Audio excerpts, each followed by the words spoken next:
Everybody, peace. Welcome to the Sorry to Bother You show. Wherever or have you are listening, we are so grateful to have you here with us. As you guys know, I'm Cashapp Cottle, and I'm joined here as usual by the amazing, the wonderful, Mr. Fantastic, Dre Pennington.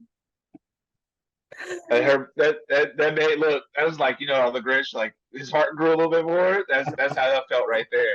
How we doing, bro? How we doing, y'all? Thank you so much for being here. We appreciate it. How you doing, Kashawn? It's good to see you, man. Dre, I'm blessed, bro. I am amazing. If you can tell, I got in a sweater a couple of days ago, so I'm just feeling a little spiffy today. So, There we go. but I'm good though, man. I'm We good. How got you to keep doing? that.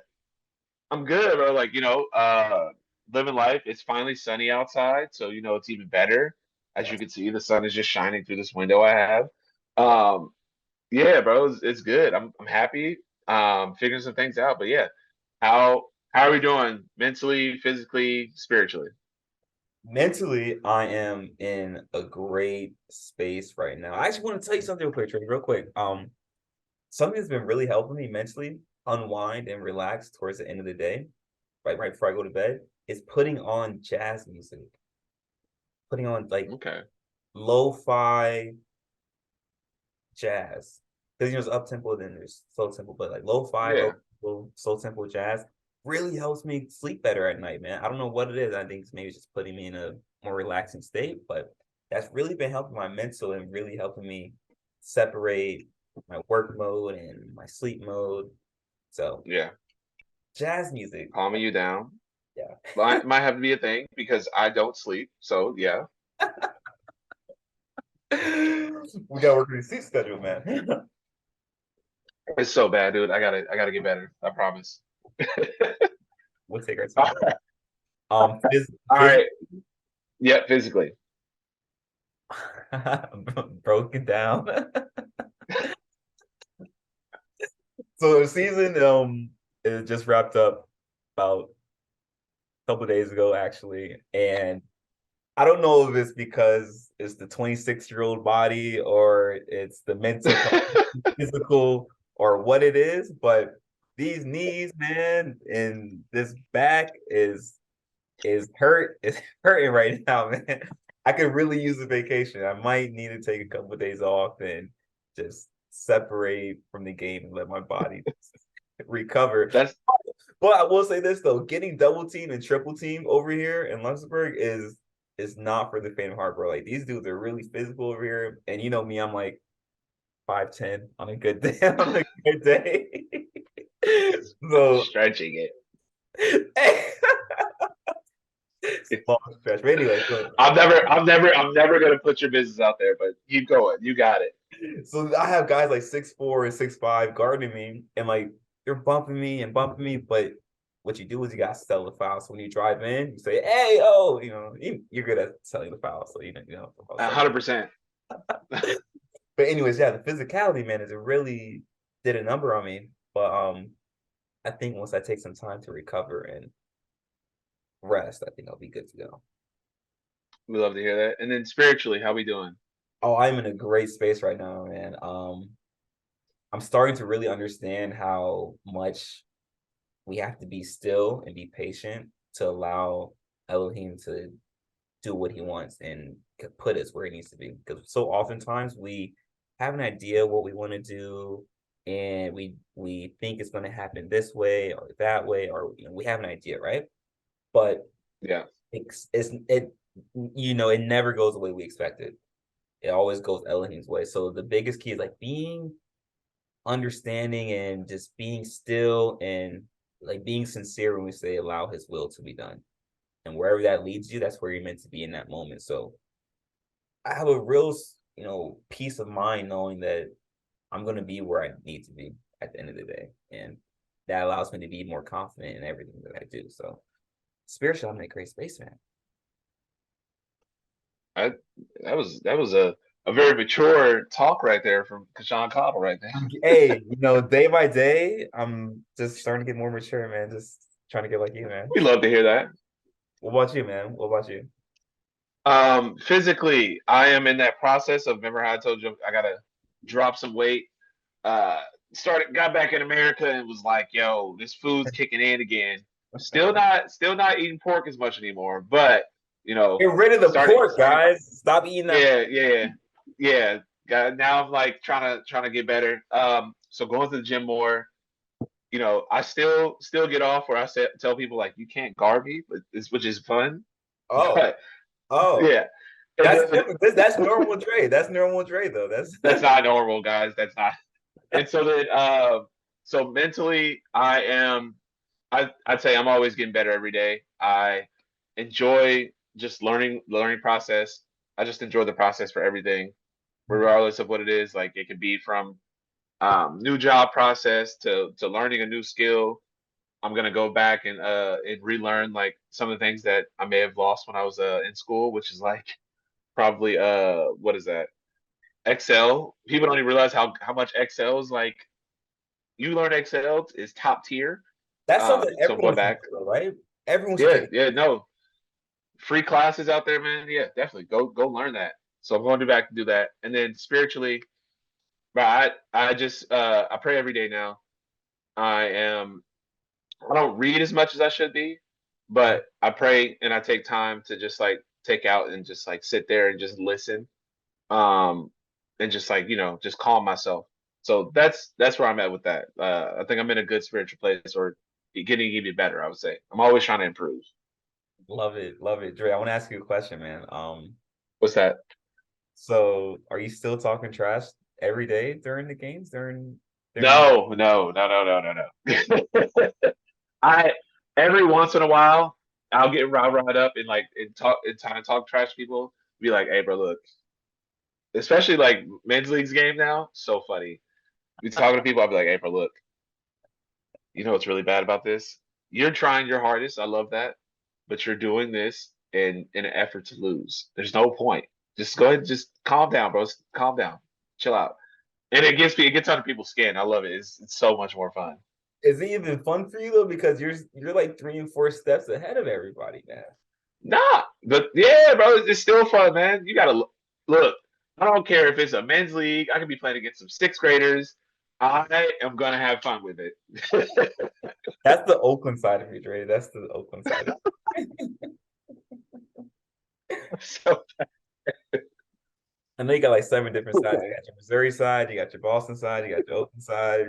Now you got your I won't disclose the location now, but you this got dude's great. God, don't believe him. I'm not like oh no. Because we have stories from England, bro. They're in practice. We saw stories for days. we'll save them for the next episode though. But Dre, we've got a lot to talk about. First of all, welcome back, dude. It was so nice. It's so nice to have you back, man. 'Cause I know the last time you weren't here, but I'm Yeah. just happy you back right now, man. But we've got a lot to talk about today on the show. So we've got the recap from the women's March Madness, the recap from the men's March Madness. I know crazy, a lot of stories, man. Just from those 2 segments. And then we're also going to talk about the Lamar Jackson contract situation that has been going on now for it seemed like the past 3 years, man. We'll Yeah. also do some NBA coverage. We'll talk about your Warriors if you feel like it, but just Sorry, wrong shirt on. Gotta put showing support for somebody else, but still. Oh, let's go, big dubs, baby. that first of all, the don't since when have you been a Spurs? So No, I've already told you I got coached down from the Spurs coaching tree. That's all it was. I'm not a Spurs fan. My my old college coach is a Spurs, like he's in the Spurs tree. That's it. really? Yes, him and Greg Pop used to be close friends, and they used to give us free gear every once in a while. I'm gonna take free gear. I don't care where you give me. I'll, it could be from the Houston Rockets. I'm gonna take some free gear. Wait, was this when you were at Fisher? Yeah, when I was at the Fishbowl. Fishbowl. They don't know what that is, man. Nah, they don't know about the Fishbowl. That was a rough time in my life. Fisher. Great times. Fisher College, man. Oh wait, so who was the head coach that is from the coaching tree? It's so sad. This is it's actually one of my favorite coaches ever. And guys, I promise you, I'm just so bad with names. That's true. Um, It's yeah, horrendous. no, when people say this, they be like, "Don't you remember?" I'm like, "Bro, I'm just bad with names." His name was David Lindbergh. He is one of my favorite coaches I've ever had. Like, I don't care what in time, like whatever. He's one of my favorite coaches ever. He's like I said, I tell him all the time, like, "Yo, you changed my life. Like, you gave me a chance when other people weren't, and Yeah. like that's all I could ask for." So yeah, he worked for Greg Popovich. He was an assistant with him, and he eventually got to a point where he was just like, "Yo, I kind of want to." He's like, "I want to go back to the East Coast," and he was like, he didn't want to work in. He says this all the time. He was like, "What? The pro level? Nah, I don't want to do that." He's like, "I like being with kid like the teenagers and helping kids out." He's like, that was my thing right there. I was just like, this dude is insane. At least he's honest, though. At least he's honest. He was. I love that for him. But I was like, yo, you could have coached with Pop. He's like, I can go back now. He's like, I just don't want to. It's not my thing. Probably too many personalities that you have to deal with. I feel like. Yeah, he said it. He said what you. He was like, think about this. Think about all the crazy things that would happen at the NAIA Division 2 and like the Division 2 level. He's like, now think about that at the Division 1 level. Now imagine how it is at the pro level. He was like, yeah, exactly. That's why I don't want to do it. I was like, oh God. And there's money involved, way more money involved too. So I'm sure it's Oh just. my God. Yeah. But okay, so we're gonna talk about the Lakers as well. Are they legitimate contenders in the Western Conference? We're gonna discuss your boy Joel Embiid and if he's a lock for the MVP. And we're also gonna do some Ooh. MLB preview for our baseball fans. But Dre, let's get right into it, man. Let's start with the women's side of March Madness, man. So just to recap the entire women's March Madness, Yeah. LSU ended up beating South Carolina by 23 points in the national No, championship. no, Iowa. Iowa. Oh, what did I say? We thought you said South Carolina. We thought we were Sorry, getting South I'm Carolina, gonna step but it was ahead. Iowa. Yeah, it was I'm gonna Iowa. step I got ahead. you. I got you. You're good. You're good. You're good. You're good. Thank you, thank you. It's LSU beat Iowa after Iowa upset South Carolina in the Final Four. Yeah. Andrew Reese was named the most outstanding player for the tournament. People finally got to see Caitlin Clark on a national stage, even though I remember Dre, me and you talked about this last year. Caitlin Clark's been doing this for 3 years now, just Yeah. Yeah. 30, man. But Dre, it's interesting this year with the March with women's side of March Madness. Personally, I thought it was more entertaining than the men's, even though both sides had a lot of upsets. Both men's and women's had a lot of upsets, but the women's side, it wasn't really upsets because there's just the talent level on the women's side has increased dramatically, man. And so there's still some top heavy teams, but the talent is much more dispersed, man. So when Indiana lost to Miami, when you watch the game, it looks evenly matched. It doesn't look like it's a mismatch because Miami was a 9 seed that upset Miami. And then when Stanford lost as well in the Sweet Six, or sorry, before they got to the Sweet 16, Stanford lost. Um, they lost to Ole Miss. Ole Miss looked dominant, and they looked like they could hang with Stanford. And Stanford was a number one seed. And I women's basketball is in for college is in a great space right now. And we're gonna talk about the LSU and Angel Reese and Caitlin Clark later, but just strictly basketball, man. Women's basketball is in a great space because there's just so much talent right now. Oh man, it was amazing to watch. I've never followed the tournament all the way through. Until this year. Like I kept up. Like I couldn't watch every single game, but I kept up, watched some games. I watched that Indiana and Miami game. Crazy, um, crazy ending as well, I would say. Yes, yes, Yeah, absolutely. crazy ending as well. I watched South Carolina, who looked dominant the whole time, but it just felt as though something was missing on that team, and then they just happened to run into a team that just had their number Yes. with Iowa. And I think was this the first year where there wasn't multiple number one seeds in the NCAA tournament and for Um, women's and in the Final Four. I meant to say in the the Final Final Four Four, because it was what just South Carolina. South Carolina was number one seed. Virginia Tech was a number one seed. This was the first time though. I'm not sure about that stat, right? I'll have to check that one. But I know this is the first Okay, time that a combination of either UConn, Baylor, Notre Dame, or Stanford. This is the first yeah, time none of those four teams were in the Final Four. yeah. Your basically your blue bloods of women's college basketball. But just weird. But you know what's weird though, man? And this is kind of like off the cuff, not really on the script, but it's odd that South Carolina still isn't considered a dominant powerhouse by the general. Well, but I mean, look at the what are they have what two natties? Yeah, too. Yeah, yeah. Two. Okay, so look at who's been winning them. It's been Tennessee, um, Gino Auriemma and UConn, um, Tim Mulkey, or Baylor. Sam Mulkey. But that's different though. That she was at Baylor for and she won I think two. Mhm. And I didn't know her resume is was well. She went with Louisiana Tech. I personally did not know that, and I was like, I literally, I sat there and was like, what? Do Yeah, y'all she's a not? I was dog. telling people, I'm like, you not know how Dog. big that is? Yeah. Yeah. So she, to me, I think with her leaving Baylor, it kind of brought them down. But like, Mhm. she goes anywhere and just wins, Yeah. which is that's insane. Um, All so female it's just been quarterback. those teams. Yeah, it's just been those teams that have been winning. So that's why it's like, well, it's the same people every year. Yeah. But this was the first year where it was just like, nah, like this is a little different. Like people got to watch this. Yes, absolutely. And I do want to talk, pick up on what you said about South Carolina. You said you hit it right on the head, Ray. They were, you could tell throughout the year something was missing, even though they were dominating the SEC.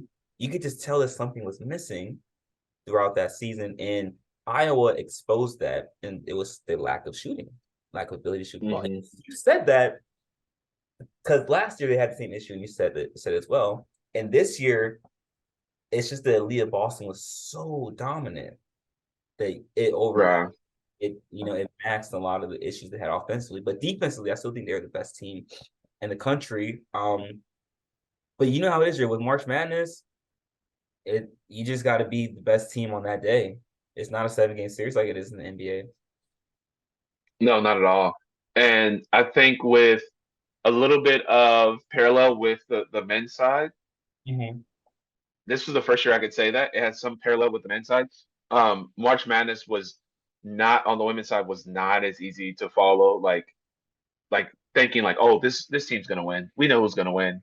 Like Yeah, you have to tune in and actually look and say like, oh no, they're not like that. They may not win. Like yeah, this team's in jeopardy. right. And um and I'm like I watched the Louisville game with Iowa because I don't know if anyone knows this. I am a Louisville fan, but I watched her kind of I watched her tear apart Haley Van Lith and all and those girls, and I was like, By the way, damn, I love Haley Van Lith. She is an amazing player, especially offensively. But she does get exposed on the defensively because Olivia Miles gave her some work. Oh my gosh, Georgia Amore from Virginia Tech gave her work as yeah, well. So she's great offensively, but she has struggled throughout her career defensively. But sorry. yeah. No, you're fine. I would say those, but I think with that being said, those are things that people are going to be knowing about her, and she's got some work to do in the off season to improve about. Yeah. And it's not like she's like 6 feet or 5'10". She's like what, maybe 5'8", 5'7". Yeah, she's a little stockier though. She's Yeah, she's a little oh stockier, but she's not like the tallest or longest. But I think she makes up with she can make up with speed and lateral quickness yes. with those like just things that she's missing. Yeah. So, but we why everyone is going to talk about, even though it was a great tournament, and what everyone's going to talk about is the Angel Reese and Caitlin Clark Of course. beef. And then like being 100% honest, I watched that game. That game was never close. It was never in doubt who was about to win from the start, from the, I would say, after like the 5 minute mark. It was never in doubt. Right. Yes, Iowa made it close at a point in time. And when we say close, we mean like 3 points, 2 points. The game never got within 9 points again at a point in time. 9 or 7 points. Like,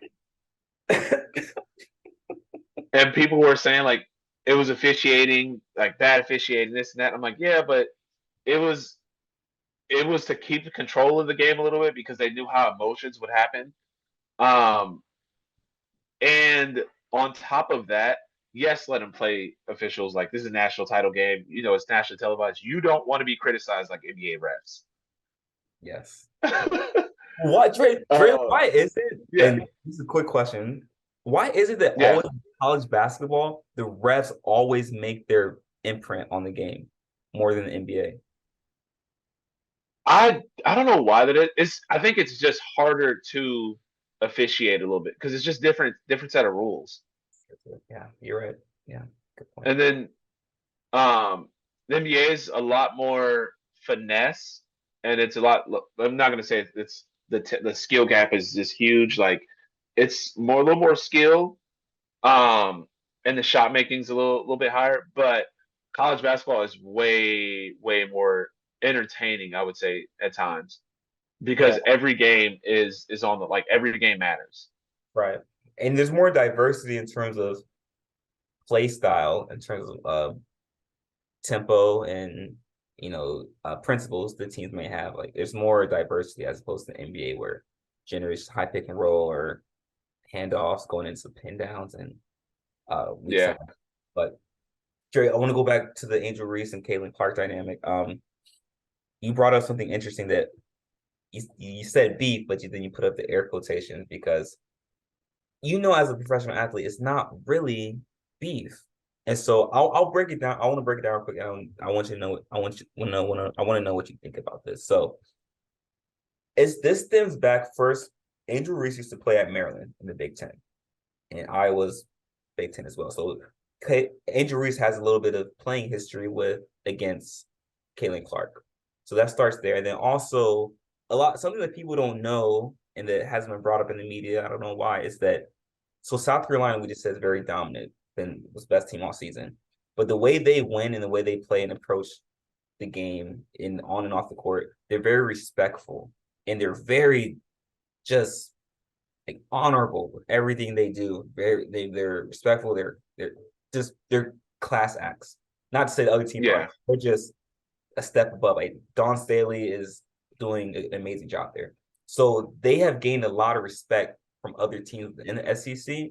And so with the SEC, especially on the women's side, they're like a family, all the teams in there. So when people quote unquote thought that Caitlin Clark was disrespecting um South Carolina and I forget the guard's name.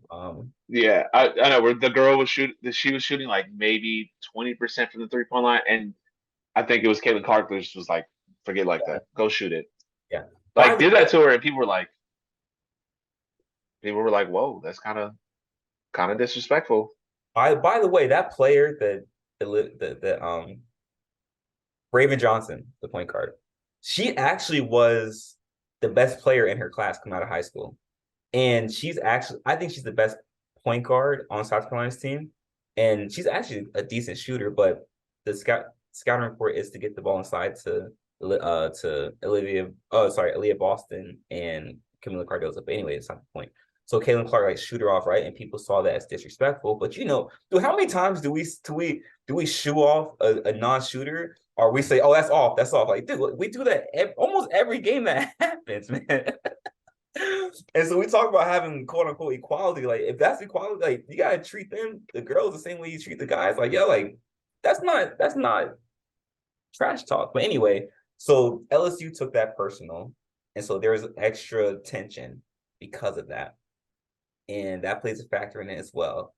Um, and also there is, this straight whenever it's a black athlete and there's some sort of like tension or just like a matchup against a white athlete, there's always going to be an underlying racial dynamic because Yeah. that's how we're integrated in America. But that also plays a factor as well. But I think the biggest thing that we've noticed is that there is a double standard with how men's sports is treated with women's sports. And you either look at this two ways, either subconsciously, you feel that women shouldn't be as aggressive in sports or just like in life in general, or you allow them to just play the game the way that men do. And when that happens, you see it's entertaining. Like the national championship game was the highest rated game in women's college basketball history. And if I'm not mistaken, let me know if I'm wrong, guys. I don't have the stats. The women's national championship had more views than the men's championship this year. So I personally, And go ahead. That was it. no. Keep going. Also, personally, I I think it's a lot of nothing. And listen, when you do the showboating, you do what you want when you're popping. When you're winning, you do what you want to do. I don't care. You do what you want to do. Personally, I wouldn't do it. It's not me. It's not how I do it. But if you're winning, who cares? And it's not like you're disrespectful about it either. Like that's the other thing. They weren't disrespectful. Neither of them were disrespectful. Caitlin Clark or Angel Reese were disrespectful in how they approached it. It's just trash talk. So I think it's a lot of nothing, but I understand why the racial dynamic plays a factor in it. And so that's my thing of it too. Like when people were like, "It's not race," I'm like, "Well, if it's not race, then why did you go so hard at her?" And people were like, "Oh, she was classless. She ran after her and did this to her and did this in her face." I'm like, "Well, Caitlin Clark literally on national TV embarrassed a couple, like several different girls, and no one said anything. They were just like, "Oh, that's that's that's sportsmanship. Look at that. That's just the dog in her." I'm like, "Well, now when it's done to her, I was like, now it's a problem." I'm Right. like, why are y'all even, y'all should have, the way America sees everything else, I see with like with people who show up, they were I would think like, "Oh, we love that. That's even better. Right. Like Right. that's dope." Yeah. So very weird thing that I seen that. But man, like Caitlin Clark had, it's gonna take away from her amazing run in the tournament. Like she put up numbers that people haven't seen in years or have never seen before. And Like and Dre, and exactly. People are we're missing the point that Clayton Clark. I still think Kelsey Plum was a better scorer in college, but we just witnessed the second greatest scorer.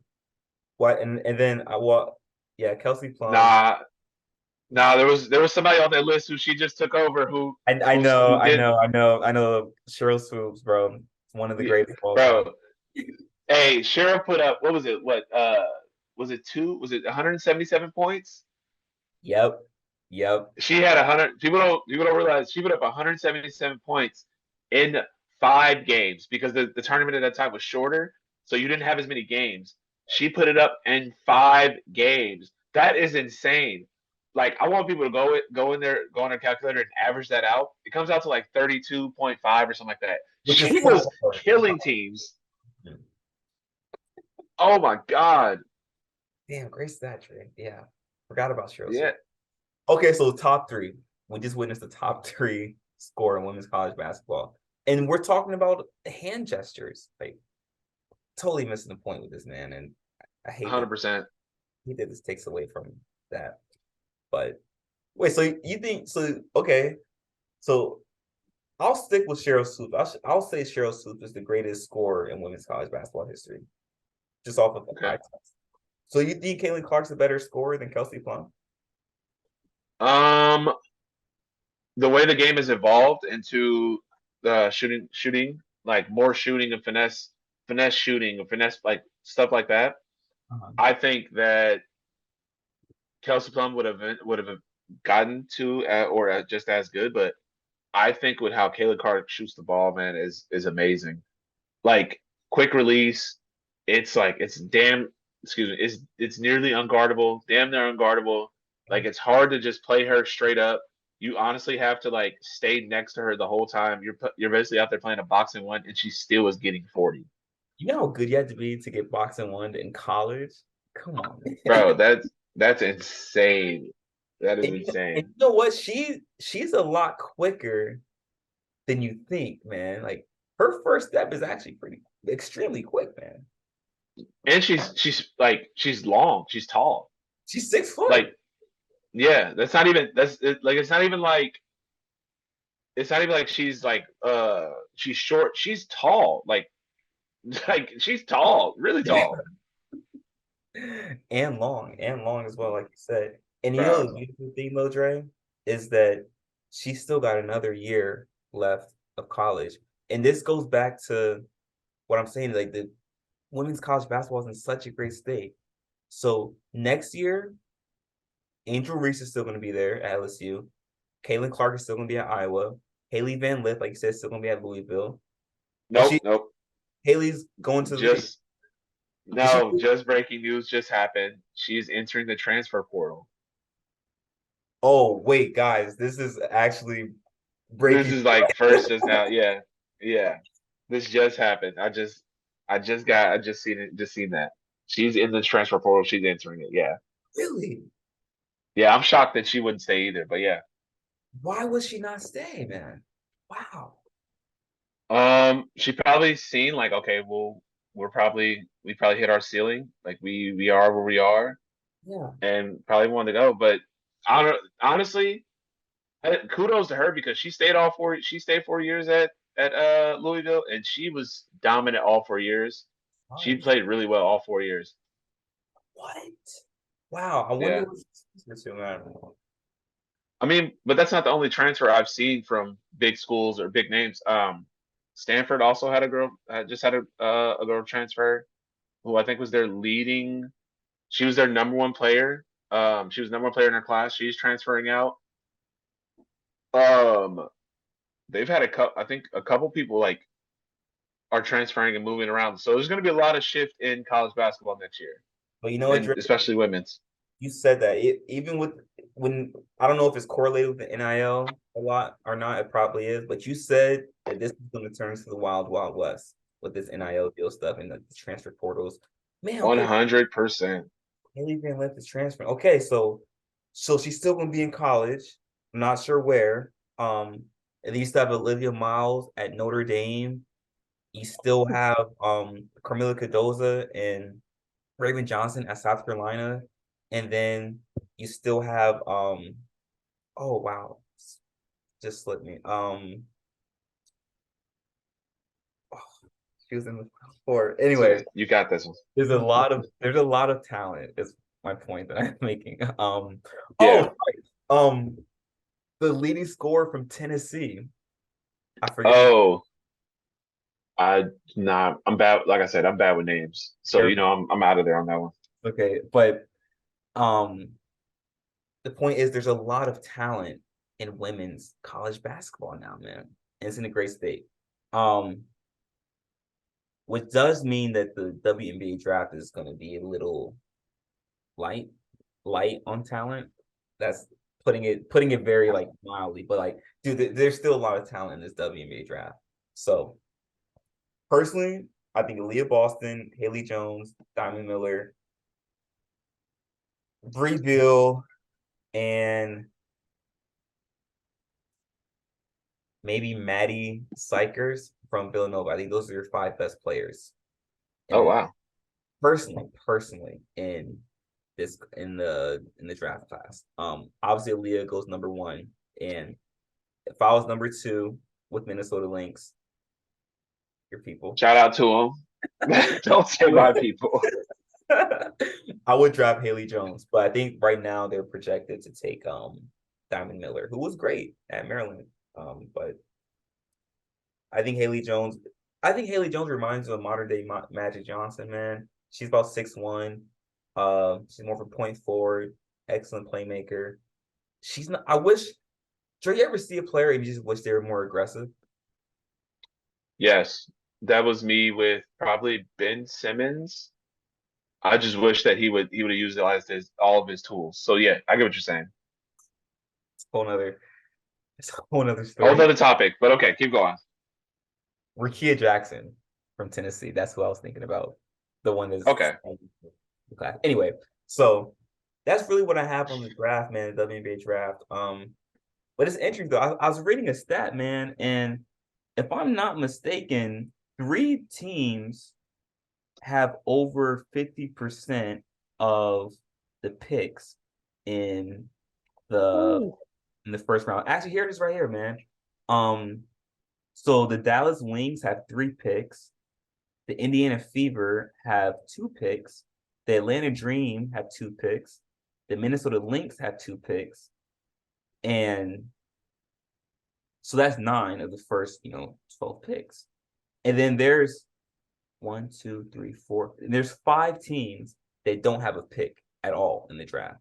So the Las Vegas Aces, the New York Liberty, the Phoenix Mercury, the Chicago Sky, and the Connecticut Sun all don't have a pick in the draft.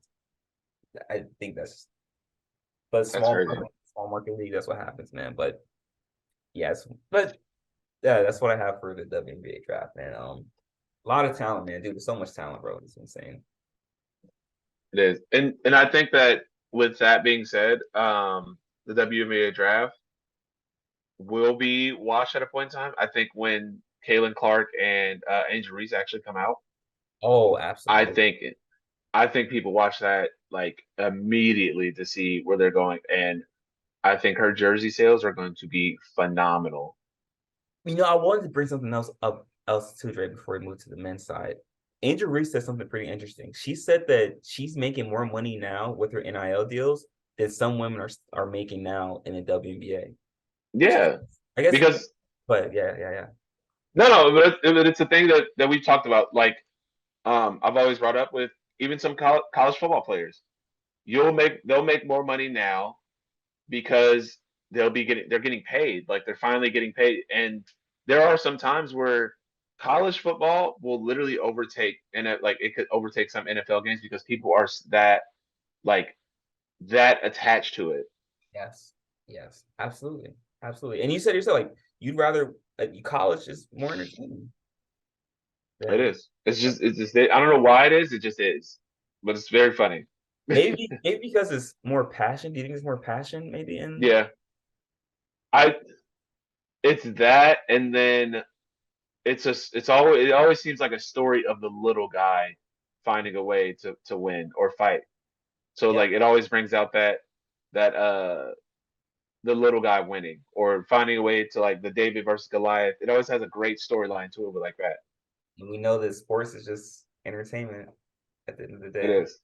right? It is. It's a very professional job. It is very very hard, but it has a point of entertainment in it. Sure, for sure. Trey, so what's your thoughts on the men's side? Kind of this is your realm. This is the best, bro. What's Guys, I don't think there's a single bracket that picked anything out of this Final Four, Elite Eight, any of it this year because my all four of my brackets were nowhere near correct. yeah, three. Like where I had 3 brackets, not none of them did well.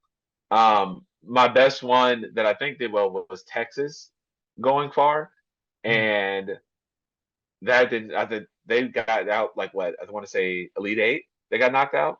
yep, yep, Yeah, they were up 12-13 with about 4 minutes left against Miami, and yep. Isaiah Wong and crew just went insane and just scored, and like got stops. So yeah, it was a crazy year. And on top of that, there were no the big name schools outside of UConn were Mhm. not in it this year, and we see it again. Another number one goes down in the first round. Yeah, I Purdue. don't know. Look, I'm gonna say this now. I don't know what people are thinking, or like, especially about the transfer portal. I feel as though you're gonna see that more and more. Especially there are more and more like hidden gems that are found. Um, like it feels like every year. So the point guard from who was it? Who took down? Was it Fairleigh Dickinson? The point guard from Fairleigh Dickinson was watching him. Yeah. And I was sitting there because I was just like, dang, where did he come from? Like he's been there all 4 years. Like he looks like he can light up anyone. Yeah. And they were saying like, oh, he was a Division II graduate transfer that transferred with the coach.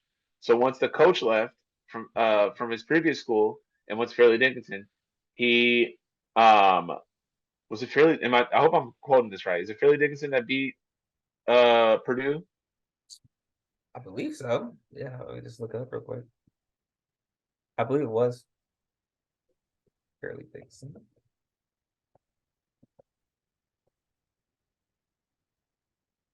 Yes. All right, but so I'm correct, right? Right. Okay, so with that being said, the point guard transferred with that coach, but he already looked like a Division I player. Like he looked really good. Mm-hmm. Not only just shot making, but just like how fast he was, how he knew how to move in space. He's probably like 5'8", probably 5'9". But look how many 5'8", 5'9" players were just like going crazy this year, from starting point guard at K State to um, just other teams all around. And on top of that, that was the shortest team in the tournament that beat the biggest team in the tournament. Again, David versus Goliath type of feel to it. And that's hilarious that we keep saying this and we keep bringing it up because it's just a college thing. So Dre, I do have I have two questions for you actually. The first question, you talked about the transfer portal. Do you think that the transfer portal is leveling the playing field for the um for like the top heavy teams like your K States or Kansas and your North Carolinas and your majors? Do you think it's leveling the playing field for Oh it? yeah, 100%. Yeah. NILs well, NILs I thought would make bigger market teams, like the more notable teams, known teams, it would make them even better. But in Yeah. actuality, it has actually leveled out the playing field a lot more. And the transfer portal, guys are thinking like now it's like, all right, I am not doing well I'm not doing well at this level at this school. Man, let me just transfer to another school and transfer either down or transfer mid major or low major, and let me go to work. So no one even realized that the FDU big man was a Big 12 guy. He Really? transferred and yeah, he Okay. transferred and was like, he was a high major guy. He transferred and was like, this is not working out for me. Let me just go somewhere differently. Oh. And it just worked out for him better at FDU because now he probably has a little more freedom, doesn't have as much pressure on him, and he's just figuring it out. And don't quote me on that him being a Big 12 guy, but I know that he was a high major guy that transferred somewhere else. Yeah, yeah, same point. Yeah. So do you think that maybe the NIL and the transfer portal, because they're working for opposite ends of the spectrum, they end up balancing and leveling the playing field? Oh, 100%. Um, 100%. So now I'm wondering did we have a mid major win a title yet? Has there been one yet? I think is it still the closest one was Butler to get to the championship? yeah, yes, yeah, yep. Butler's the closest one. Yeah. Okay, so I kind of see it within the next 5 years. I want to say that a mid major wins it within the next 5 years. Yeah. And Also, mhm. I was gonna say big shout out to UConn for being dominant and Ooh, winning every game by 10 points or more. That's dominant.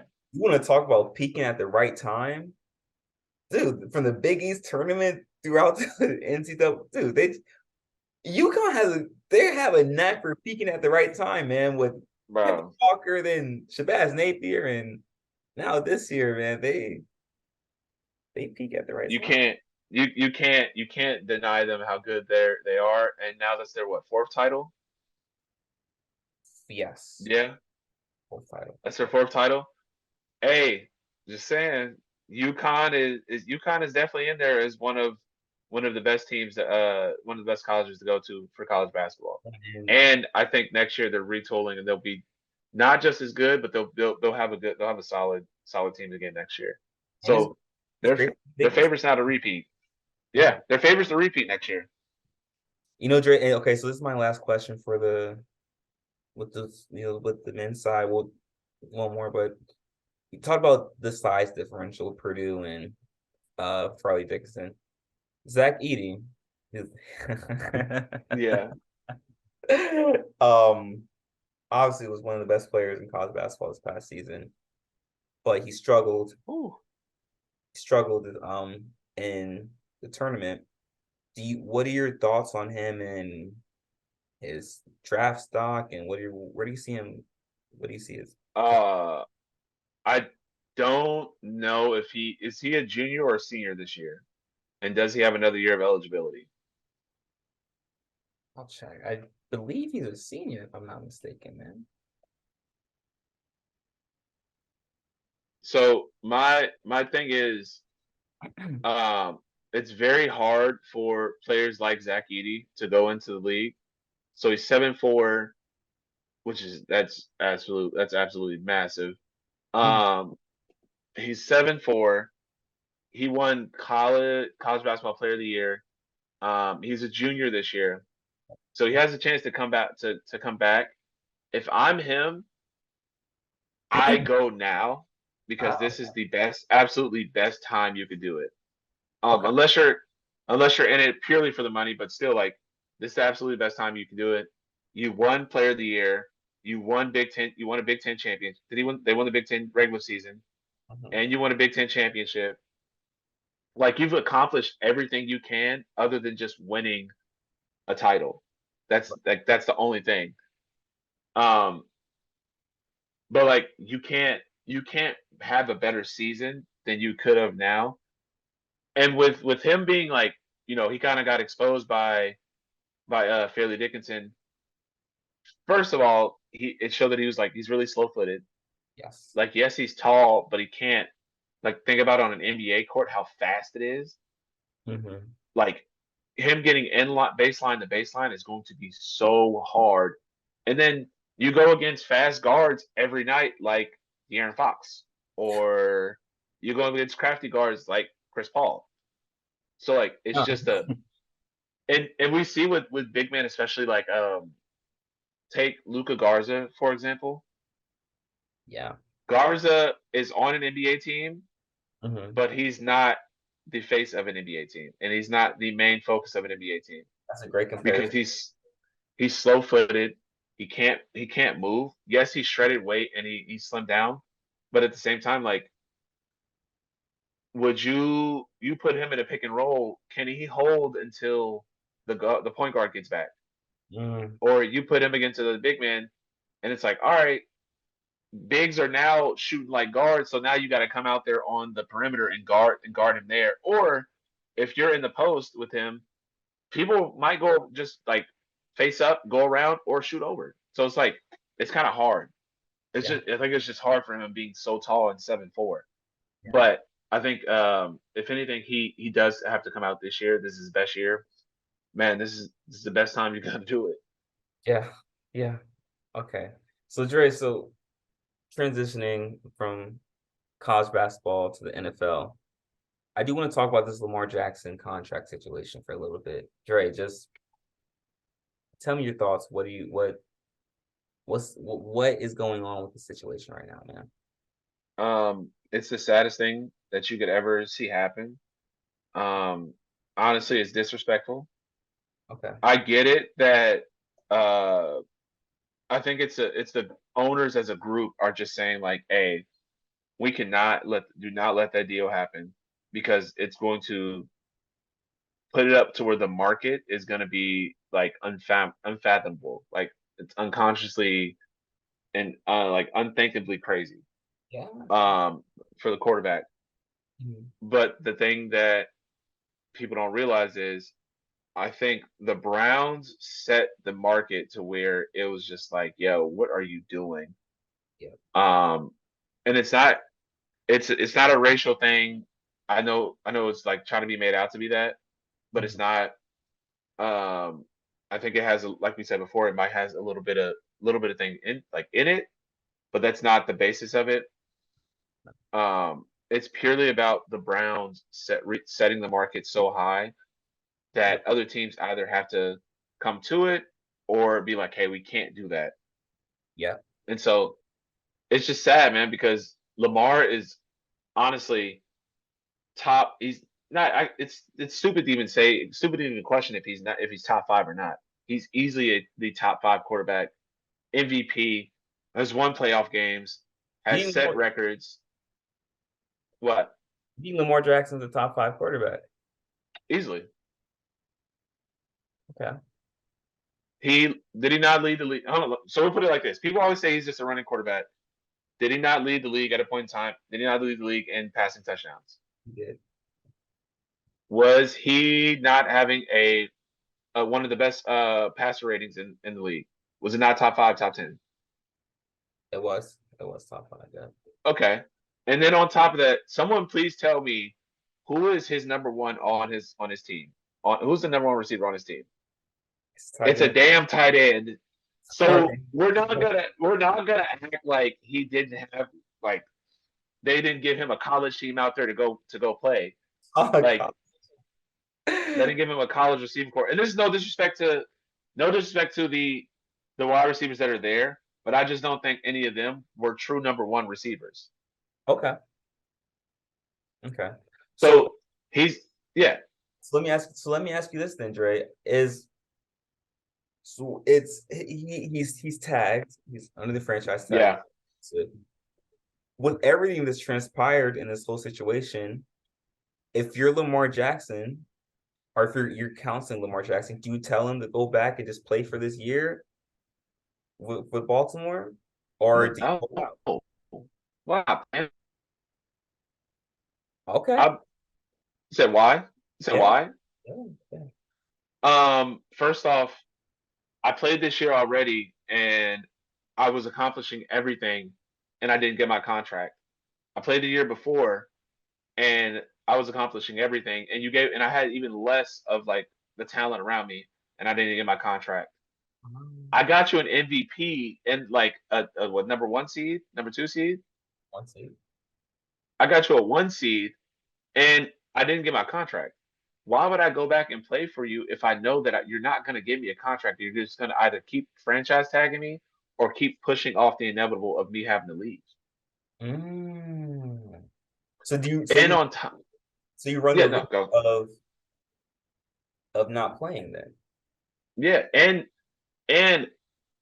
people bring up the fact that he was injured and how he got hurt, but he was injured inside of the pocket. Like, Great point. his playing style, he can do either. He's a dual threat quarterback. Yes, actually, let me take out that he is a all threats quarterback. You can't have him just be one dimensional, which Yeah. I think is the best thing about him, and I think is where the NFL is moving towards. If you are a sit in the pocket quarterback and only one dimensional, you are not going to make. I don't think you're going to make it in the NFL. That's just how it is. Teams are too fast, too good, and you gotta bring something else to the table. Dang, Jerry, that was a good point that he was injured in the pocket and not while he was running. I don't think I've ever heard That's what any. That's a good point. Wow. and then so people are trying to also bring up the fact that he doesn't have a true agent, and his mom is. I think they said his mom is helping represent him. Hmm. Um, okay, so I'm gonna say this. Look at all the people who did represent themselves. Well, some of the people in history. Bobby Wagner represented himself, and did he not have one of the greatest linebacker contracts that you could ever have? Did he did. He did. Okay, just want to check that.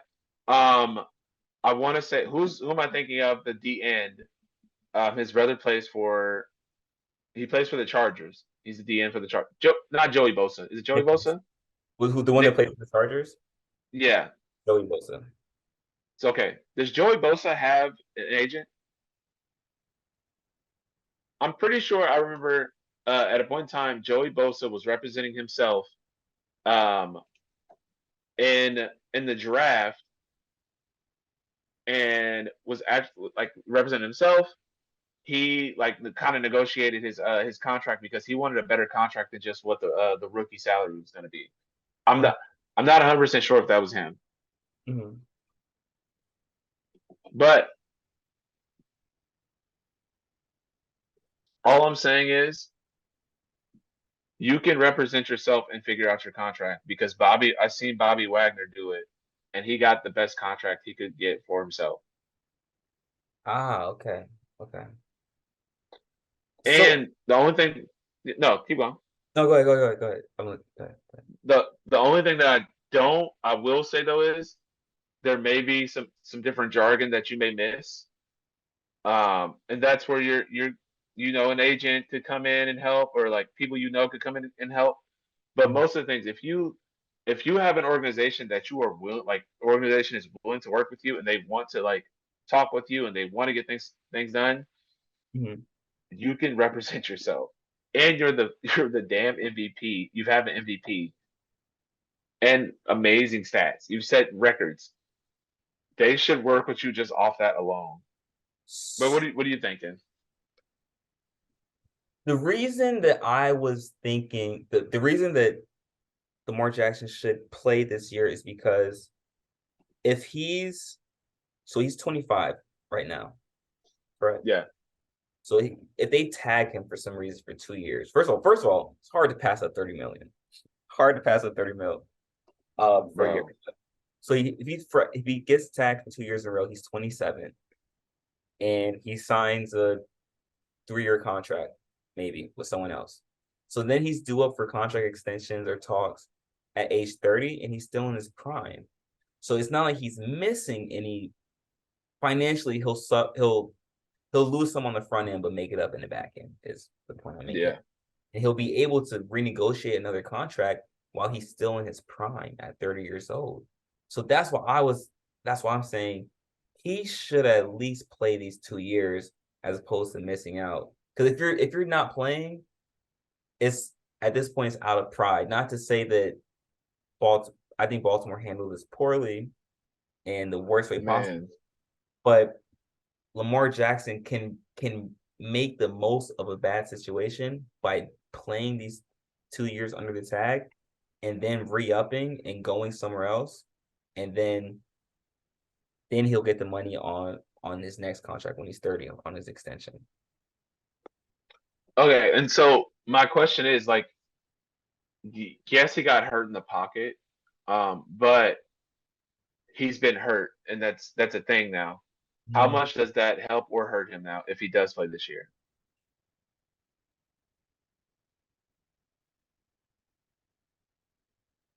It helps him playing because he'll be healthy now.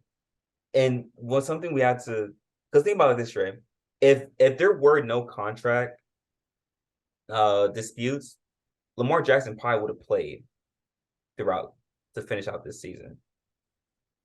You Mm, I know that he had I the knee issue, so you think he yeah, out either way. yeah, because I've seen after I've seen what happened to RG3, I don't think anyone should play on knee issues like that, especially since Washington right after that cut him. Like, Years later, yeah. yeah. So and if I'm him, I'd say this now with every NFL player, especially man, the NFL is such a barbaric sport. Like it's contact. Like you touching the field is just contact. Like it's you expect a hit to get hit. Yep. Like Yep. there are some things that like you expect from football. You expect concussions, you expect injuries, you expect like broken bone, like all that. So you expect those things to happen. Man, do not like if you are not healthy or at least 80%, man, do not play like that. Mm. Dre, that's a And good point. then yeah. And my question now is so we see how Lamar is getting treated now and that people are trying to like not pay like they're not trying to pay him.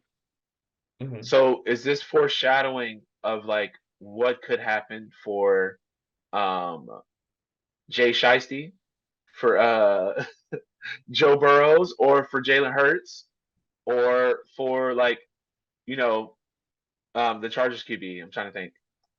Um, Uh, wow. Wow. yeah, see, so I'm saying, I told you bad with names. Justin Herbert. Yeah, for Jay Herbo, for Yeah, Justin Herbert, like Herbert was crazy. Dre, I think that you brought up a point. The owners are trying to reset the market after what the Browns organization did. I but I do if any quarterback's going to break the market, it's going to be Joe Burrow or Justin Herbert or possibly Jalen Hurts. It's going to be one of those three quarterbacks that break the market. I don't think it's going to be. man, Jalen Hurts, I see. Joe Burrows, I see. Justin Herbert does not deserve it to break that market because he has not accomplished anything. You're not sold on Herbert, man. Okay. No, I like him. I think he's great.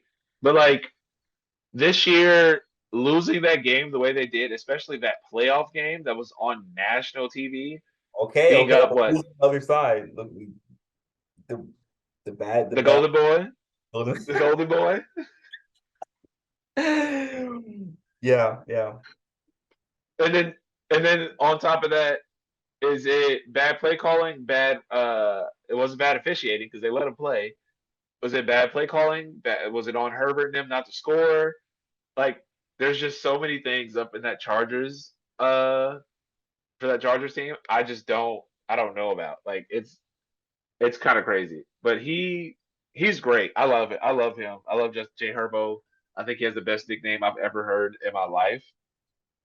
But um, what happens next is gonna be crazy because Deshaun and the Browns obviously messed the market up, and we're gonna see what happens after that. Dre, you're absolutely right. But who hasn't messed up the market and has in fact elevated themselves to a point where no one expected them to be?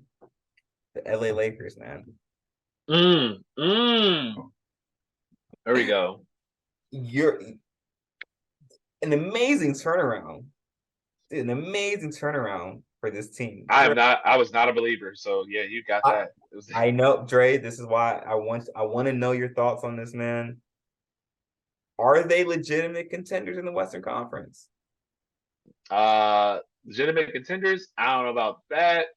Did they get hot and go on a run? Yes. But I think with any team you have LeBron on, you're gonna do well.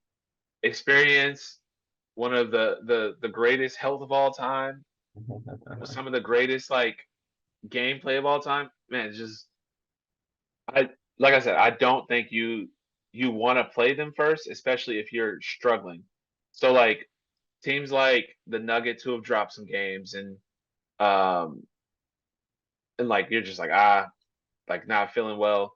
Teams like the Kings or even the Grizzlies, those top three teams, you're just like, dang, now playing LeBron and AD, a healthy AD, and they actually have a core around them that can win, that can Yep. do something.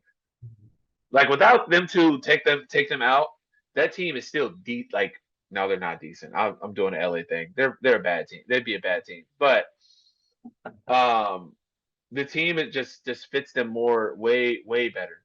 Fits them way more. And Darvin Ham is still in his first year. Yeah, he's Second still year. in his first. Second This year. is second year. Yeah. Yeah. I remember last year was his Dang, first year. Oh, that's wait, crazy. I wait, didn't even wait, think of wait. that. No, this is his Yeah, first year. this is his first year. Yeah, this is first year. With the Lakers, man, it seemed like we always talk about the Lakers, man. So it's just I like know, and I hate it. I hate it too. But yeah, no. So yeah, like I think they'll be decent, man. Like I think they'll be good.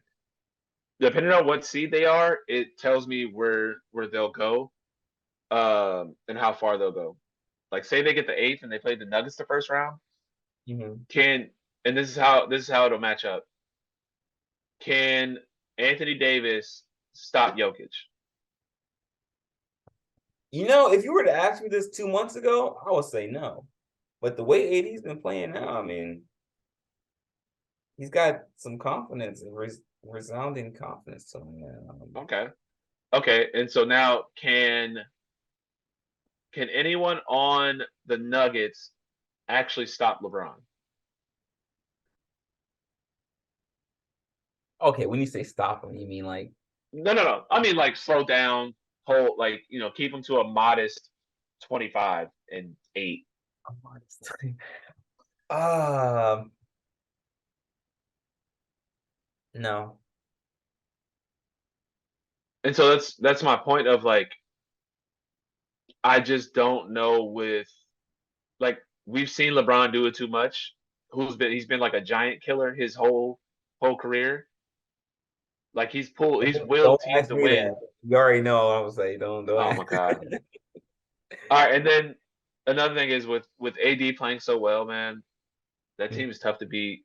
I think it'd be an intriguing first round if they were the 8 seed, Mm. but I think it would be an extremely hard first round for them if they were the 8 seed. So I think they want to play like Memphis or Sacramento first. So what do you think the ceiling is for these Lakers? I'd say, If they don't have to, if they end up not having to be in the play-in tournament, what do you think their ceiling is? oh, if they're not in the play-in, they're like the 5th seed or so, or the 6th seed. 5th seed, they make it pretty far because who's actually no 5th seed, they may get knocked out because I don't think they want. I don't think anyone in the West wants to play the Phoenix Suns the first round. Wow. Yeah. 'Cause we know that's not really a 4 seed or 5 seed team. They're more of Yeah, a 3 seed. Yeah, of a okay. 2 or a 1 seed. All right. 6 seed, I think they can get past the second round. 7 seed, so it's Memphis first. Still a very very hard team to play. But Memphis has also been dropping games, Mhm. and they've also had like a rough patch. So I can see them not, them kind of messing up and them kind of getting upset too. Yeah. There's just a lot of uncertainty at the top. Like Mhm. no one has true faith until they play. I mean, do you really fear Denver? Do you really fear Denver going to the playoffs? And then you don't feel Sacramento because they have one of the worst defenses in the playoffs, and everyone knows that in the playoffs things slow down and less calls are called. Mm, good point, Trey. Yeah. Okay, so let me. I want to ask you this one more question for the Western Conference, and then transition to the Eastern Conference. Your team, Golden State. Do do you do you think they have a legitimate chance of representing the Western Conference in the NBA Finals? Yeah, what do you mean? We think about who we would go up against. The only team that I would say look at the top two teams. Were those not the same teams that they beat last year to get to the Western Conference? Well, to get to the finals. They Yeah, played the Nuggets first round, knocked them out easy, and the Grizzlies. and the Grizzlies. The only thing that I will say I think is kind of killing us this year is the mere fact that we suck on the road. That is, And I've never seen anything like this from a defending champ. By the way, I believe me, I have not either. So so they're bad on the road, and then on top of that, um, their best defender is not back yet, and I'm wondering when that happens. Mm. Well, And if we're gonna be honest, their best defender was their second best player in that playoff run. I'm glad you said that. I'm so glad that you said that, Dre, because throughout the entire postseason run, the media was trying to create this narrative that Jordan Poole was the second best player on this Golden. Oh, I don't know. No, nowhere near. No. But we're seeing how important Wiggins is to this Golden State team with him not being there. Yeah, they're on a roll and they're peaking now, but adding Wiggins, I'll admit, adding Wiggins to this Golden State team right now, the way they're playing, if I'm Phoenix or like you said, Denver or Memphis, I don't want to play any of these teams. I don't want to play Golden State in that first round. And and this is my thing too. With with like Wiggins potentially coming back before the season ends. Um, it's like now where is he in his basketball shape? Has he been able to get up shots? Like where is he mentally as well? because that's another thing. Like you still got to check mentally how he is. And then on top of that, man, like, are you willing to go into a dogfight going into Oracle every time you're on the road? It's just those teams have improved. They can win on the road in the postseason. So no And one, then, yeah, yeah, no, and then like the Jordan Poole thing too. Yes, he is. Trying to think. Like, yes, Jordan Poole has struggled mm, somewhat this year because yeah, of his inconsistent plays, because of how inconsistent they've been. Curry's been in and out of the lineup. Grant, guys, Klay Thompson has still had an injury that was very significant 2 years ago. Like, two significant injuries. yeah, two significant. Like, so like this team's gonna be old. Like, they're gonna take some time to kind of kick it in. Man, I'm telling you, like, I don't think that the team, like, people are just like kind of writing them off for some things. They're gonna win some. They're gonna make noise in the playoffs. Okay, okay. So Dre, let's look at the Eastern Conference and Yep. possibly the best player in the league right now. Depending on where you stand with Giannis or Embiid, but Joel No, Embiid. no. The best player in the league is Giannis Antetokounmpo. Oh, no questions, no question asked. There's no questions about it, man. He's the best player in the league. Okay, There's no question. Dre, so with Joel Embiid, is Joel Embiid with his recent 53-point performance, is he a lock for the MVP right now? I think so. I think he's locked in. Yes, Jokic's numbers are phenomenal, amazing. Mhm. Um, but Embiid has put up, man, some crazy, crazy numbers. And on top of that, he's been um he's been kind of slighted every year for MVP the last what 3 or 4 years. I would say the last 2 years he's been slighted. Well, Jokic should have won it his first year. I will say that Jokic deserved it his first MVP. Yeah, So, yeah. and then last year, and then this. So like, I just don't think that they'll ever will ever say like, yo, the first 3-time MVP. That'd be crazy to say. The first 3-time MVP I've ever seen in my area of watching basketball was Nikola Jokic. I don't think that's ever happened. Has that? Oh, I'm sorry, that has happened before from Larry Yeah, Bird, if I'm not mistaken. Larry Bird. I want to say Oscar Robinson. I think did it once, and Yes. then I want to say Kareem did it. I want to say Kareem. I think. Okay, I'm not sure about Kareem, but I know Oscar Robertson. You're right. Uh, Larry Bird. And so I think that's what it's more about, Trey. It's more so about, are we willing to put Jokic in the same breath as those two players right there by allowing him to win a third, not allowing, but giving him a third MVP? Or are we going to give this MVP award to another player? So I think it's more so Okay. about, go ahead. No, no, no. You said it's more so about what? It's more so about not giving Jokic his third straight MVP. Don't get it twisted. Joel Embiid is deserving of this MVP award. He's mine. If I had to pick, if I had to vote, I would vote for Embiid. But it's more so about just not giving Jokic a third MVP and having him be in the same class as those players. I'll take that back. I'm sorry. It was not Oscar. It was Bill Russell, Okay. the great Will Chamberlain, and Larry Bird. Wow. Even more esteem, even higher esteem. Yeah. So, are you willing to put Jokic in that like No, in that bubble? no. And then even personally, Dre, let me know what you think. Even like one-on-one matchup, who's actually the better player? I think Joel Embiid is the better player than Jokic is. Personally, I think that. That's yeah. I think that's. I don't think you can go bad either way going with either No, one. no, you can't. Um, I like Embiid a little bit more. Some days I like Embiid more because he just dominates. Like he is physically a force. Like he dominates. But man, Jokic is always available. The best ability is what availability, and he's always available. He's always playing. It's hard to match what Embiid does on the defensive end, though. Yeah, it is. It's very hard, and I just think Jokic is kind of slow footed, and it's hard to guard anyone in the NBA. So I think it's kind of hard for him.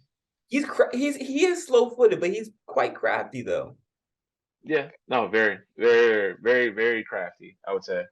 Um, but man, and this is another thing that will like could go down.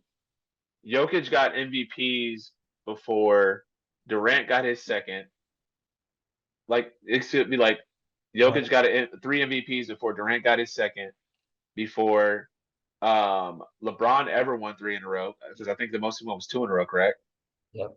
Yep. And Yep. he's got what, three or four? Got four. He's got four. Before Curry got his third. Or we got his third. Yep. Yep. Before Curry gets three, and then Michael Jordan never won three. He's never won three in a row as well. Yeah. Yeah. Yeah. So I think it's a great sign, like voter fatigue, guys. Voters just getting to. Yeah. I understand, but And Giannis never won three in a row either. there you So I'm gonna go. take that. Yeah. Took it. I took the words right out of my mouth, man. That was exactly what I was about to say. That's crazy. Because really, if you look at Giannis's numbers, you could make a legitimate case that Giannis should be the MVP this season. Yeah. And the Bucks are really the best team in the NBA right now. If we're just peak for peak, I think the Bucks are the best team right now. I don't know, man. After that Boston loss, I don't I know. know. I know. But so who do you real quick, yes or no? You just one or two, you don't gotta get into it because we gotta keep pushing. Who do you trust more in the playoffs, Boston or Milwaukee? Well, one has won a championship, and one got to the finals and lost. Like that's what we could say. That's all we can say. You gotta trust the Bucks, man. I think without losing Middleton last year, maybe they repeat because I just don't see any player in the NBA that can stop Giannis Antetokounmpo, man. He's so good, and it looks effortless 30 points. Easy, easy, easy, easy. But Dre, either way, we are going to be in tune for some entertaining playoff action in the NBA. Oh, facts. I'm excited. I'm excited. Dre, It but is. one league that is starting up, Major League Baseball, has started up in the past. Come on, Dre. Come on, don't do I'm this. not. What do you say? I didn't say it. I just watched baseball the other day, man. I actually went to a game for the first time in a while. It was good. Oh, you went to a Twins game. Okay, how was it? How was it? Yeah. It was fun. They just played the Astros. They beat the Astros. Oh, I upset. was a little shocked, but it did happen. So I can't be mad at that. And the Twins are picked to win their division. Yeah. So we'll see how that goes. I would love to go to a baseball playoff game. Did you like the experience of being at a baseball game? Yeah, but I think like when I was younger, it was boring because I know what like people don't realize like at baseball games you're supposed to eat and drink and stuff like that. So Yeah. I did that and I was like, okay, I see why people love this. Um, and then also with the pitch count and just different rules they made, it made it faster. So it's actually a little more enjoyable to just be there and watch as well.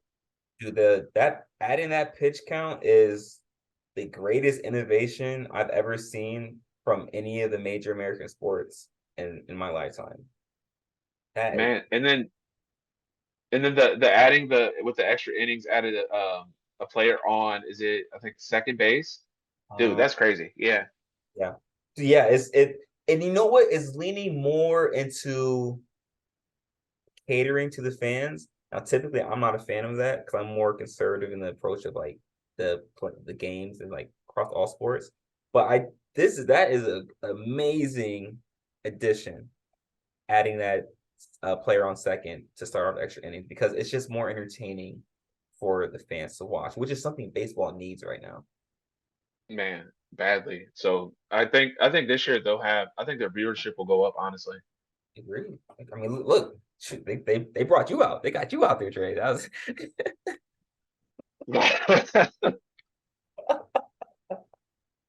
Hey man, I gotta go to at least one game. I gotta check out all Minnesota sports at least once. I'm even starting to watch hockey now, man. So that's all I'm saying. Wow, wow. If I'm not mistaken, in college hockey, Minnesota's in the Yeah, the Frozen Four. They're in the national championship game today. they go up So we'll against see. they go up against Quinnipiac, Quinnipiac, Quinnipiac. I think. I'm not sure who's on the other side, but we're gonna enjoy the games. Oh, that's right. So look at us talking about college hockey. We have come a long way, man. I know, dude. That is crazy. Oh my god. All right. Um, but Go. where are your thoughts on baseball? Who's the betting favorite right now? The betting favorites right now are actually the Yankees to win the World Series, but I'm not sold on the Yankees, man. They've shown time and time again that they're not able to handle the playoff pressure and because the thing because the bats the Yankees are so great offensively, but in the playoffs the scores get lower, kind of like in basketball as well. Like it gets slower and it's more defense, a more defensive minded game. And so the Yankees have shown that they can't adjust to that. So which is why I wouldn't bet on the Yankees winning the World Series. I'm torn between the Mets and the Padres right now. Um, Mm. Offensively, because of the Padres, they have one of the best duos, not the best duo, but one of the best duos in baseball, and Manny Machado and Juan Soto. Um, but I would lean towards the Mets because of their bullpen of their starting rotation of Justin Verlander and Max Scherzer, and they still have one of the best players in baseball in Francisco Lindor. So and they play in a weaker division in the NL East.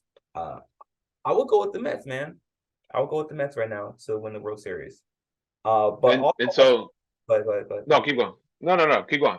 I just want to say one more thing. It is so unfortunate that Mike Trout and Shohei Ohtani are playing in the Angels right now because we are just wasting these guys' prime years, especially Ohtani. Like it is so unfortunate that the Angels are such a mid. They're not bad. They're just mid, such an average organization. Like what do we always say, Oh Dre? my Like god. you either want to be really bad or you want to be really good, but you don't want to be you don't want to be average. You don't want to be average. I'll- If you're gonna be average, you want to add someone to you that's gonna put you over the top. That's the only time you ever want to be average. If you know you can add to you, but that's kind of crazy. And so with the Astros, are you not sold out on them? Because I think that they have a not only I don't think that they're more talented than the Yankees, but I think that they have a mental aspect over them. Because of their ability to beat them in the past Yeah, 3 seasons. I would agree with you. Now, I do think the Astros are a better team than the Yankees, for sure. But um, if I had to pick like the World Series, like a World Series predictions, it would be the Astros and the Mets. Yes. Also, I would say Astros, Mets. Okay, gonna be. I may pay attention here more, but it's 162 games, guys. I am not watching every single one. Dre, the fact that we even got I one game is amazing. I don't hate baseball. I think it's fun to play baseball. I just think it's hard to watch at times because of how slow it is and how intellectual it is. I think for the average fan, it's hard. It's just like hard to keep up and watch. And it's 162 games. So it's not like if someone loses 10 in a row, it's just like, whatever. Okay, we lost 10. We can you can win the next 20 and you still have the rest of the season to go. The rest of the season. That's my thing with baseball. That's where I'm at on it. I'm sorry. Well, Dre, we've got you locked in now, so you are a baseball analyst for the next 5 months. God. But Dre, man, hey, this is a great episode, Dre. Got any shout outs you want to give, man, before we head out? Yeah, shout out to all the fans. We really appreciate you guys for watching us continuously. And then shout out to you, Kashawn, obviously being the best co-host possible. Even when I was out, you was holding it down. Shout out to that. Shout out to just everybody. Shout out to that, and then shout out to my boy Lord in the Stitch. He is still out there making amazing clothing. Please check him out. Shout out to the Two Man Podcast. We're gonna get a collab with them soon. They make They're amazing they're pretty content. funny. They They make make great content as great well. content. If you guys haven't seen them, check them out already. They make amazing content. Yeah. And then, just shout out to, say it again. Shout out to you, Kashawn, for holding it down for us. Let's go. Thank you, Dre. Thank you. I appreciate that, man. Shout out to you, Dre, as well, man. Love you, bro. Uh, best best partner in crime anyone could ask for, man. Seriously. We love that. We need that. And shout out to the fans, like you said. Shout out to the Tapped In podcast. They make amazing content geared towards young Black men that are trying to be successful in a modern society. Shout out also to the Nerdy in Many Ways YouTube channel. And Dre, uh, it's just great to be here, man. It is great to be here. If you guys haven't already though, subscribe to us on YouTube and Patreon and all streaming platforms, but especially on Patreon as well. We post a lot of exclusive content, bonus content, extra shows on there. So if you want to get more content from us, subscribe to us on Patreon, and be sure to check out our website as well. We still have a lot of our clothing merchandise on our website, and we're going to be doing a summer merch drop within the next couple of weeks. So just stay tuned for that. Subscribe to our newsletter as well, and we've got a lot more content coming out, guys, for the next couple of weeks. So just continue to stay tuned to us, guys. Continue to stay safe, be vigilant, make smart decisions, and until next time, guys.